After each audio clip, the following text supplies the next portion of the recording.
అందరికీ నమస్కారం. ఈరోజు కావాలని కొన్ని టీవీ ఛానల్స్లో ప్రతాప్ రెడ్డి అజ్ఞాతంలోకి పోయాడు అని కావాలని రూమర్స్ వినిపిస్తూ ఉన్నారు.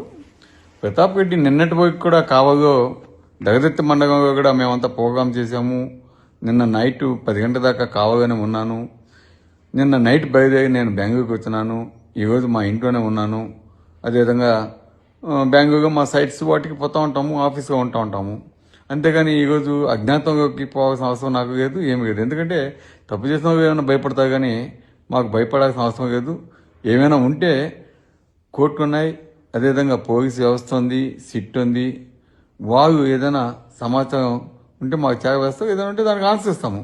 వాటికంటే ముందుగా మీరు అజ్ఞాతంలోకి పోయావు కానీ టీవీలో మీరంతా కావాలని ఈ విధంగా చేయడం కరెక్ట్ కాదు అని మీ అందరికీ తెలియజేస్తున్నాం. కాబట్టి మేము అజ్ఞాతంలోకి పోవాల్సిన అవసరం లేదు. మా ఫోన్ 2 ఆన్ చేసే ఉన్నాయి. ఎప్పుడు కావాలన్నా మీరు చేయొచ్చు. కాకపోతే అన్నోన్ నెంబర్స్ నుంచి చేస్తే మేము ఆన్సర్ చేయాల్సిన పరిస్థితి ఉండదు కొన్నిసార్లు. కాబట్టి మీరు ఏదైనా మెసేజ్ పెట్టండి. If you want I can call you.